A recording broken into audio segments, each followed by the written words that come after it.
हम बात करने वाले हैं यूजर डिफाइन और कस्टम एक्सेप्शन के बारे में, जो कि सबसे मोस्ट इंपॉर्टेंट कॉन्सेप्ट है एक्सेप्शन हैंडलिंग का। तो इसके बारे में हम ईच एंड एवरीथिंग जानेंगे विद प्रॉपर डिटेल से, और डिफरेंट सिनेरियो की हेल्प से मैं आपको इस कॉन्सेप्ट को समझाने की कोशिश करूंगा। ओके, तो सबसे पहले यहाँ पर मैंने सिंपली एक प्रोजेक्ट क्रिएट किया जिस प्रोजेक्ट का नाम है एक्सेप्शन। इसके अंदर एसआरसी के अंदर मैंने सारा पैकेज क्रिएट किया। तो यहाँ पर सबसे पहले एक न्यू पैकेज क्रिएट करूंगा, उस पैकेज के अंदर मैं आपको उस पूरी कॉन्सेप्ट को समझाने की कोशिश करूँगा। एसआरसी पे मैं यहाँ पर राइट क्लिक करूंगा, न्यू पे आऊँगा और यहाँ से सिंपली पैकेज पे क्लिक करूंगा और मैं पैकेज का नाम दे दूंगा कॉम डॉट, सिंपली यहाँ दे दूंगा कस्टम डॉट एक्सेप्शन। ओके, इसे हम यूजर डिफाइंड एक्सेप्शन भी बोलते हैं और कस्टम एक्सेप्शन भी बोलते हैं। यहाँ से मैंने दे रहा com dot custom dot exception, एक पैकेज का नेम दे दिया।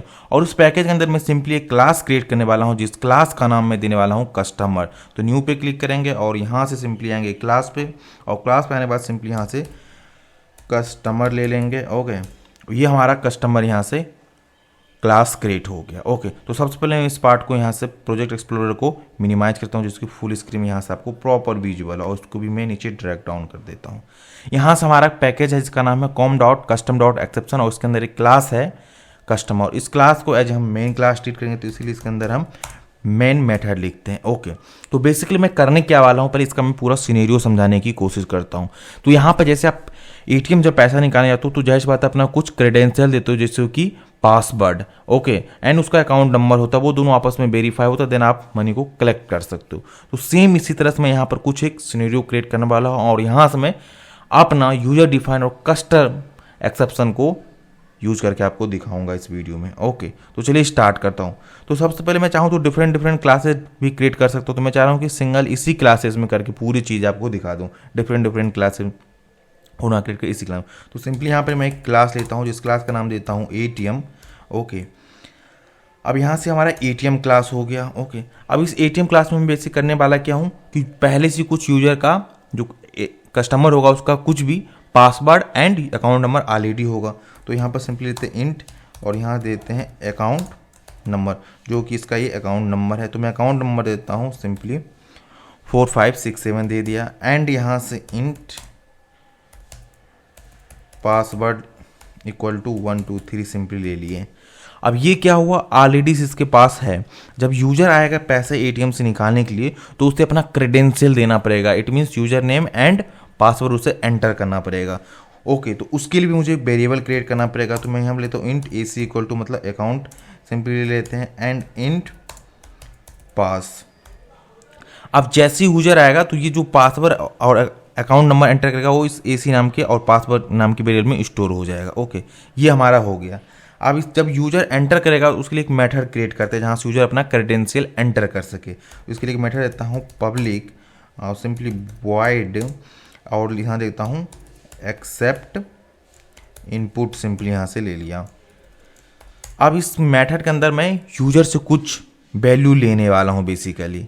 ओके, देखिए इस तरह से अकाउंट नंबर आप नहीं लिख सकते हैं, ओके, स्पेस देकर। तो इसके लिए हमको स्कैनर क्लास की हेल्प लेना पड़ेगा। तो सिंपली यहाँ से मैं स्कैनर क्लास की ऑब्जेक्ट करता हूँ scanner SC equal to new scanner, और इसके अंदर हम पास करेंगे सिस्टम डॉट इन, ये हो गया हमारा। ओके, और यहाँ से एक फर्स्ट वाली मैसेज दिखाएंगे सिस आउट, और यहाँ देंगे एंटर अकाउंट नंबर। अब जाहिर सी बात है जब यूजर अकाउंट नंबर एंटर करेगा तो वो अकाउंट नंबर हमको किस वेरिएबल में स्टोर करना है, इस AC नाम की वेरिएबल में स्टोर करना है। तो यहाँ लिखेंगे AC equal SC scanner class का रेफरेंस डॉट नेक्स्ट इंट, क्योंकि जो हम डाटा लेने वाले यूजर से वो क्या नंबर रहेगा, इंटीजर टाइप, यहाँ पर नेक्स्ट इंट को मैं यूज कर रहा हूँ। ये हमारा हो गया। जो भी यूजर अकाउंट नंबर एंटर करेगा वो AC नाम के वेरिएबल में जाकर स्टोर हो जाएगा। ये हमारा ये लाइन काम करेगा। देन अगला मैं एक मैसेज देने वाला हूँ सिस पासवर्ड के लिए, और यहाँ डबल कोट में लिखेंगे एंटर पासवर्ड। अब जो भी यूजर पासवर्ड करेगा एंटर करेगा वो पासवर्ड हमको किस वेरिएबल में स्टोर करना है, इस पास नाम की वेरिएबल में स्टोर करना है। तो उसके लिए हम कोड कैसे लिखेंगे, सिंपली लिखेंगे pass equal to SC dot next int, यहाँ पे बेसिकली मैं दे दूंगा। तो जो भी यूजर पासवर्ड एंटर करेगा वो सिंपली इस पास नाम की वेरिएबल में यहाँ जाकर इसमें स्टोर हो जाएगा। इस मेथड की इतनी रिस्पॉन्सिबिलिटी रहेगी एक्सेस उनको कि वो यूजर से अकाउंट नंबर एंड पासवर्ड लेकर इस सिंपली AC और पास नाम की वेरिएबल में स्टोर करा देगा। ओके, इतना काम हमारा हो गया। अब मैं इसी एटीएम क्लास के अंदर एक दूसरा मेथड क्रिएट करने जा रहा हूँ जहाँ पर ये वेरीफाई होगा कि जो यूजर ने पासवर्ड एंटर किया है एंड अकाउंट नंबर एंटर किया है क्या वो दोनों आपस में इक्वल है कि दोनों आपस में इक्वल है कि नहीं। तो इसके लिए एक मेथड मैं सिंपली क्रिएट करता हूँ जिसका नाम रहेगा पब्लिक वॉइड और उसको नाम दे दूंगा वेरीफाई सिंपली। ओके, अब ये मेथड बेसिकली काम क्या करेगा, यहाँ पर हम वेरीफाई करेंगे कि जो यूजर ने पासवर्ड और एंटर किया है कि वो इससे मैच कर रहा है कि नहीं, एग्जिस्टिंग वन से मैच कर रहा है कि नहीं। अगर मैच कर रहा है इट मीन्स वो वैलिड यूजर है, वैलिड यूजर है तो उसको पैसे निकालने की परमिशन दिया जाए। ओके, तो यहाँ पर इसके लिए एक कंडीशन लिखते हैं इफ़ और यहाँ देते हैं अकाउंट नंबर इक्वल है किसके बराबर में, इस AC के बराबर में। इट मीन्स इस ये और ये आपस में इक्वल है, एंड लगा देंगे और पासवर्ड इक्वल है इस पास के। तो यहाँ से एक मैसेज हम क्या दे देंगे, सिस आउट, और यहाँ क्या रहेगा, कलेक्ट योर मनी। अब देखो इस लाइन का मतलब क्या है कि जो भी यूजर पास अकाउंट नंबर एंटर करेगा क्या वो उस अकाउंट नंबर क्या होना चाहिए, इस अकाउंट नंबर के बराबर होना चाहिए। एंड यहाँ पर एंड लगा और पासवर्ड भी क्या होना चाहिए, इस पासवर्ड के बराबर होना चाहिए। दोनों पासवर्ड आपस में बराबर होना चाहिए, तभी यूजर कलेक्ट कर पाएगा मनी, अदरवाइज नहीं। अगर इस दोनों में से कोई भी एक कंडीशन फेल हो गया तो सिंपली हमको एक मैसेज एल्स में दिखाना है। इसके लिए लिखेंगे एल्स और यहाँ पर सिंपली दे देंगे सिस आउट और इसके अंदर हमारा एक मैसेज रहेगा इनवैलिड क्रेडेंशियल। ओके, और यहाँ दे देंगे ट्राई अगेन। ये हमारा हो गया।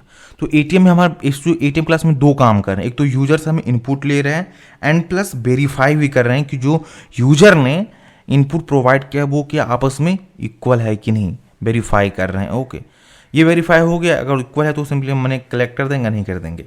अब यहाँ से मैं एक दूसरा क्लास क्रिएट करने जा रहा हूँ जिस क्लास का नाम है बैंक। ओके, अब इस बैंक को क्यों क्रिएट कर रहा हूँ वो मैं दिखाता हूँ।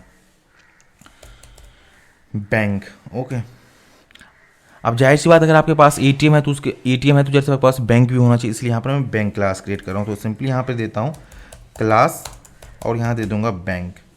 ये हमारा बैंक क्लास हो गया। बैंक का बी मैं यहाँ पे कैपिटल रखूँगा क्योंकि मैं क्लास क्रिएट करने वाला हूँ।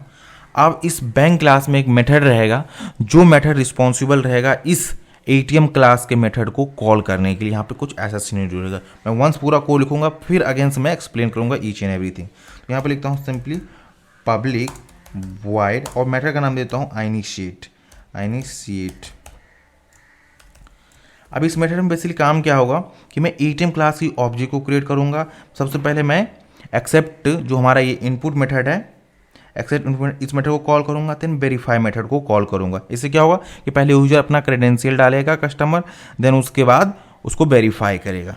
ओके, तो इसके लिए हमको क्या करना पड़ेगा, यहाँ पर इस क्लास के अंदर ही इस इनिशिएट मेथड के अंदर ही हमको एटीएम क्लास की ऑब्जेक्ट क्रिएट करना पड़ेगा। तो मैं सिंपली यहाँ लिखता हूँ एटीएम ओके, एटीएम और यहाँ से देता हूँ ATM equal to new ATM.